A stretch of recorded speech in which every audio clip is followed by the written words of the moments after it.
नमस्कार दोस्तों कल यूनाइटेड अरब एमिरेट्स में काफी बड़ा अलर्ट जारी किया गया क्योंकि ईरान की तरफ से दो बैलिस्टिक मिसाइल्स लॉन्च किए गए थे। आप देख सकते हो खबर 24 आवर्स दैट शोक UAE missile alert, Iran blame, trade halt. तो बेसिकली हुआ क्या है कि यूएई ने इसके जवाब में ईरान के साथ जितने भी ट्रेड हैं, फाइनेंशियल ट्रांजैक्शंस है, उसको रोक दिया है, सस्पेंड कर दिया है। और मैं आपको बता दूं ये ईरान के लिए बहुत मायने रखता है क्योंकि ईरान के ऊपर वैसे ही काफी लंबे समय से सैंक्शंस लगा हुआ है।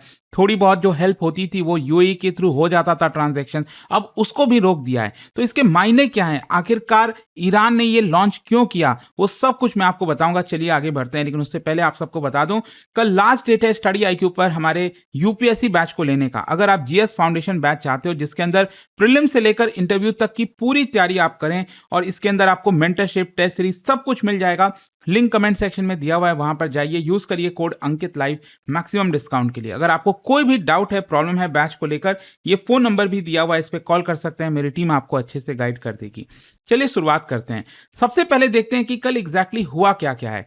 देखिए, यूनाइटेड अरब एमिरेट्स की जो एयर डिफेंस अथॉरिटीज हैं, उन्होंने दो बैलिस्टिक मिसाइल्स जो बताया जा रहा है यूएई के द्वारा कि वो ईरान की तरफ से लॉन्च किया गया था, उसको डिटेक्ट किया।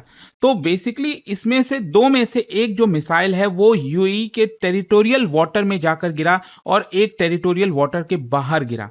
कहने का मतलब यह है कि यूएई का जो टेरिटोरियल वाटर है, आप सब जानते हो, ये कोस्ट से 12 नॉटिकल माइल्स तक होता है।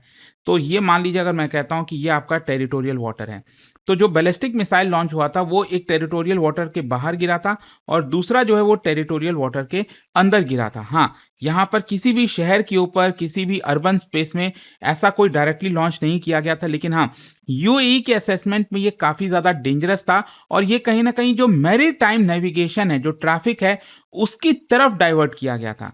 और यहाँ पर जो यूएई के अथॉरिटीज हैं, उन्होंने तुरंत इमरजेंसी वार्निंग सभी रेसिडेंट्स को जारी कर दिया क्योंकि आपको फिर पता नहीं होता ना कि कितने मिसाइल्स आ रहे हैं, हो क्या रहा है। तो तुरंत यहाँ पर वार्निंग्स जारी की गई। एंड उसके बाद अगर आप देखोगे तो यूएई के जो फॉरेन मिनिस्ट्री है, उन्होंने अनाउंस कर दिया कि हमारा जितना भी ट्रेड है, कमर्शियल एक्सचेंजेस है, फाइनेंशियल ट्रांजैक्शन है ईरान के साथ, हम उसको इमीडिएट बेसिस पर हॉल्ट कर रहे हैं, सस्पेंड कर रहे हैं अंटिल फर्दर नोटिस। और ईरान जो है उसका ये कहना है कि देखिए, हमने ये अटैक नहीं किया है। आप देख सकते हो खबर, baseless, Iran reacts to UAE's attack claims after trade suspension. तो आखिरकार ऐसा क्यों हो रहा है? देखो, पहला क्वेश्चन तो यही आएगा कि इतना बड़ा डेवलपमेंट क्यों गया, क्योंकि पिछले काफी समय से आप देख ही रहे हो मिडिल ईस्ट में लगातार मिसाइल्स, ड्रोन, सब कुछ लॉन्च हो रहा है। लेकिन ये यूएई के पर्सपेक्टिव में क्यों इतना ज्यादा मायने रखता है? सबसे पहले समझिए कि यूएई और ईरान हिस्टोरिकली अगर आप इनका रिलेशन देखोगे तो काफी कॉम्प्लिकेटेड देखने को मिलेगा।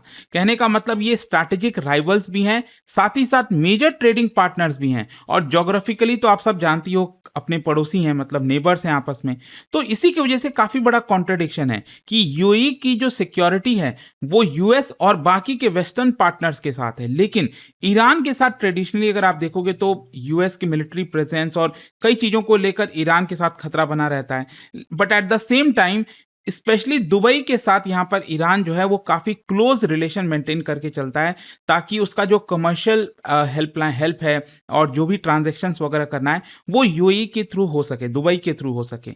तो एक प्रकार से अगर यूनाइटेड अरब एमिरेट्स अपना इकोनॉमिक लिंक ईरान के साथ सस्पेंड करेगा तो आप समझ सकते हैं कि ईरान के लिए कितनी बड़ी मुसीबत हो सकती है। अच्छा, इतना सब कुछ है, अगर दोनों में इतनी राइवलरी है यूएई और ईरान के बीच में, तो वो आपस में रिलेशंस क्यों मेंटेन करके रखते हैं? देखो, दुनिया भर में जो भी कुछ होता है ना, उसमें ज्योग्राफी सबसे बड़ा रोल प्ले करता है। अब आप सब जानती हैं कि यूनाइटेड अरब एमिरेट्स ये रहा आपका, और यहाँ पर है ईरान। तो इनका जो मैरीटाइम बॉर्डर है वो कोई बहुत ज्यादा दूर तो है नहीं, और जाहिर सी बात है जब आप इतना क्लोज रहते हो, कोशिश यही करते हैं कि कैसे जैसे काम चलाया जाए। मतलब भले ही आप एक दूसरे के दुश्मन हो, लेकिन अल्टीमेटली आप यही चाहोगे ना कि रिलेशंस बेटर रखा जाए, ट्रेड के पर्सपेक्टिव से, कॉमर्स के पर्सपेक्टिव से। तो हिस्टोरिकली दोनों कंट्रीज ने एनकरेज किया कि मैरीटाइम ट्रेड बढ़े, री एक्सपोर्ट एक्टिविटी हो, फाइनेंशियल ट्रांजैक्शन हो, शिपिंग, फूड ट्रेड, ये सब कुछ हो। एंड दुबई स्पेशली जो कमर्शियल हब है वो ईरान के बिजनेस पर्सपेक्टिव से अगेन काफी इंपॉर्टेंट हो जाता है। अच्छा, यहां पर अब सवाल ये आता है कि यूनाइटेड अरब एमिरेट्स ने जो भी ट्रेड फाइनेंशियल डीलिंग्स को सस्पेंड किया, इसका मतलब क्या होता है? देखो, इट गोज बियॉन्ड सिंपली कि आपने कुछ प्रोडक्ट्स के ऊपर बैन लगा दिया, नहीं।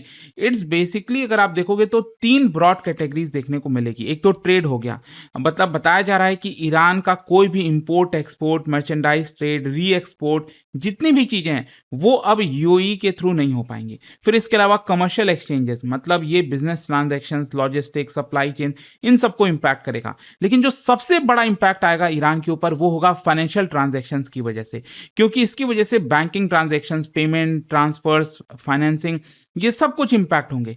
एंड ऑल्दो अभी आपको मैं बता दूं, यूनाइटेड अरब एमिरेट्स ने कोई एग्जेम्पशन लिस्ट नहीं निकाली है कि इन ट्रांजैक्शंस को हम एग्जेम्प्ट करते हैं, वो अलाउड रहेंगे और कितने अलाउड नहीं रहेंगे, ये अभी तक बताया नहीं है। लेकिन हाँ, यहाँ पर ये बोला गया है अंटिल फर्दर नोटिस। इसका मतलब ये हुआ कि आगे आने वाले कितने समय तक ये चलता रहेगा अभी किसी को नहीं पता।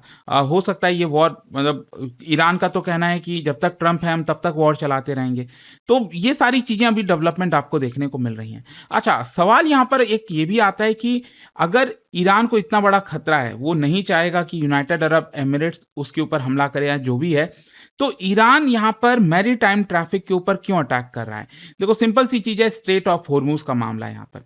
क्योंकि ईरान पूरी तरह से स्ट्रेट ऑफ हॉर्मुज को कंट्रोल करना चाहता है, कोई भी शिप वहां से गुजरने नहीं देना चाहता। दूसरी तरफ अमेरिका गल्फ ऑफ ओमान में यहाँ पर जो है ब्लॉकेड लगा कर रखा है, ताकि ईरान का कोई भी शिप यहाँ से गुजर ना पाए। तो अमेरिका चाहता है कि स्ट्रेट ऑफ हॉर्मुज को ओपन किया जाए, ईरान चाह रहा है कि वो ब्लॉकेड हटाए अमेरिका, और इसी में सारा मामला फंसा हुआ है और यूएस और ईरान के बीच में कोई सहमति नहीं बन पा रही है। तो हो सकता है कहीं ना कहीं इसी को देखते हुए ईरान ने यहाँ पर दो बैलिस्टिक मिसाइल्स लॉन्च किए, वो किसी शिप को अटैक करने के लिए, मतलब मैरीटाइम ट्रैफिक को ब्लॉक करने के लिए किया हुआ। एक वार्निंग की तरह भी होता है। मतलब कोई भी देश को जरूरी नहीं है, ईरान को जरूरी नहीं है कि वो किसी शिप के ऊपर अटैक करेगा तभी डर का माहौल होगा। अगर वो मिसाइल भी यहाँ पर लॉन्च कर देगा तो एक वार्निंग सिग्नल भेज देगा कि देखिए यहाँ से गुजरना मत, अदरवाइज हम आपके शिप के ऊपर अटैक कर सकते हैं। खैर, यहां पर एक सवाल यह आता है कि इस समय यूएई इतना वल्नरेबल क्यों हो गया है? देखो, यूनाइटेड अरब एमिरेट्स सिर्फ एक ऑयल प्रोड्यूसिंग कंट्री नहीं है, ये दुनिया की लॉजिस्टिक्स हब है, शिपिंग हब है, एविएशन हब है, फाइनेंशियल सेंटर है, री एक्सपोर्ट सेंटर है। मतलब इसका जो इकोनॉमिक मॉडल है बेसिकली इसी पे डिपेंड करता है कि वहां पर स्टेबिलिटी कितनी है। आपने देखा होगा दुनिया भर के लोग अपने देश छोड़कर यूएई में जाकर बसते थे, और उसका सबसे बड़ा कारण यह था कि वहां पर स्टेबिलिटी है, प्रिडिक्टेबल इंटरनेशनल कॉमर्स है। तो दुबई की जो इकोनॉमिक स्ट्रेंथ है ना, इट बेसिकली डिपेंड्स कि वहां पर उसका सेफ प्लेस का रेपुटेशन कैसा है, और इसीलिए इंटरनेशनल बिजनेस, बैंक्स, इन्वेस्टर सब वहां पर आते हैं। लेकिन अगर लगातार यूएई के ऊपर हमला होता रहेगा, उसको दबाव में डाला जाएगा, मिसाइल थ्रेट रहेगा, तो जो लोग बस रहे हैं यूएई में जाकर वो नहीं होंगे। और ऑलरेडी आपने देखा होगा पिछले 4-5 महीनों से यूनाइटेड अरब एमिरेट्स का जो रेपुटेशन है वो काफी खराब हुआ है, स्पेशली दुबई में कुछ जो ड्रोन अटैक्स वगैरह हमें देखने को मिले। सो दैट इज वाई इस पर्सपेक्टिव में यूएई इतना वल्नरेबल हो जाता है। अच्छा, यूनाइटेड अरब एमिरेट्स का जो इकोनॉमिक रिस्पॉन्स है वो इतना क्लेवर क्यों है? क्योंकि यूएई ने यहाँ पर मिसाइल को लॉन्च नहीं किया। बेसिकली अगर आप देखोगे तो मिलिट्री रिस्पॉन्स, डिप्लोमेटिक रिस्पॉन्स, कई तरह की चीजें हो सकती हैं, लेकिन इकोनॉमिक रिस्पॉन्स में आप ट्रेड को रोक रहे हो, कमर्शियल एक्सचेंजेस, फाइनेंशियल ट्रांजैक्शंस को रोक रहे हो। और यूएई को ये बात पता है कि अगर हम ऐसा करेंगे तो ईरान को काफी नुकसान हो सकता है। अच्छा, जहां तक ईरान का सवाल है तो ईरान के लिए तो बहुत पेनफुल है, मैं आपको बार बार बता रहा हूं, क्योंकि जैसा मैंने आपको बोला कि sanctions, restrictions, shipping disruption, financial isolation, बहुत कुछ हो रखा है ऑलरेडी ईरान के ऊपर। और अब उल्टा यूनाइटेड अरब एमिरेट्स, जो कि हिस्टोरिकली ईरान की मदद करता आया है, चाहे वो कमर्शियल गेटवे के तौर पर हो, फाइनेंशियल गेटवे के तौर पर हो, अब वो भी ब्लॉक कर रहा है। एंड दैट इज वाई अगर यूएई के साथ लिंक, कमर्शियल चैनल लिंक खत्म होगा ईरान का, तो उसका कॉस्ट ऑफ डूइंग बिजनेस बहुत ज्यादा बढ़ जाएगा, specially foreign currency, import, logistics. और मैं जैसा आपको बोल रहा था ना कि जो फाइनेंशियल ट्रांजैक्शन है ये और ज्यादा इंपॉर्टेंट हो जाता है दैन ट्रेड, क्योंकि आप ट्रेड को ब्लॉक कर रहे हो तो कुछ हद तक आपको लॉसेज होगा। लेकिन इमेजिन करो कोई ईरानियन कंपनी है, अगर उसको गुड्स इंपोर्ट करना है कहीं और से, यूनाइटेड अरब एमिरेट्स से, किसी और देश से, यूनाइटेड अरब एमिरेट्स के सप्लायर को पे करना है, यूएई के बैंक को पे करना है, इन कार्गो को इंश्योरेंस प्रोवाइड करनी है, ये सारी चीजें ठप पड़ जाएंगी। तो इसका मतलब ईरान को बहुत बड़ा झटका लगेगा। एंड दैट इज वाई जो मैंने आपको बोला ना, यूनाइटेड अरब एमिरेट्स ने उल्टा मिसाइल से अटैक नहीं किया, उसका रिस्पॉन्स नहीं दिया, इकोनॉमिक रिस्पॉन्स दिया है क्योंकि उसको पता है कि इससे ईरान को काफ़ी बड़ा नुकसान हो सकता है। लेकिन हाँ, सवाल ये है कि क्या ईरान पूरी तरह से क्रिपल हो जाएगा? ऐसा भी नहीं है क्योंकि अल्टीमेटली समझिए यूएई इम्पोर्टेंट है ईरान के लिए, लेकिन ईरान का रिलेशन चाइना के साथ, बाकी के एशियन ट्रेडिंग पार्टनर्स के साथ, डोमेस्टिक प्रोडक्शन काफ़ी कुछ ऑलरेडी है, राइट? तो उससे कुछ मदद हो जाएगी ईरान को जो कि चलता है। लेकिन हाँ, ओवरऑल अगर आप देखोगे ग्लोबल फाइनेंशियल मार्केट के लिए, ऑयल मार्केट के लिए कोई अच्छी बात नहीं है। ब्रेंट क्रूड आप देख सकते हैं यहाँ पर ऑलरेडी ऊपर जा रहा है, $90 के ऊपर चल ही रहा है और इस तरह की सिचुएशन में ये ऑलरेडी कम नहीं होगा। और ऑल्दो आप कह सकते हैं कि यूनाइटेड अरब एमिरेट्स के लिए एक थोड़ा-सा एडवांटेज ये है क्योंकि बाकी के गल्फ कंट्रीज़ आप देखोगे ना, तो उनको अपने ऑयल वगैरह को जितनी भी शिपिंग वगैरह है वो स्ट्रेट ऑफ हॉर्मुज़ से लानी पड़ती है। लेकिन यूएई के लिए अच्छी बात ये है कि अगर आप देखिए तो उसका कुछ हिस्सा, ये वाला जो हिस्सा है यूनाइटेड अरब एमिरेट्स का, वो गल्फ ऑफ ओमान की तरफ खुलता है। तो उसने ऑलरेडी एक पाइपलाइन भी बना रखी है, तो क्रूड ऑयल वगैरह वहाँ से पास होके वो इधर से ट्रेड कर सकता है। मतलब उसको स्ट्रेट ऑफ हॉर्मुज़ पर पूरी तरह से डिपेंड होने की ज़रूरत नहीं है। खैर जो भी है, ये पूरा जियोपॉलिटिक्स है, अलग-अलग तरह की चाल आपको देखने को मिलेगी। आई होप कि इस वीडियो के थ्रू आपको डिटेल में समझ में आया होगा कि आज सुबह से एग्जैक्टली हुआ क्या है।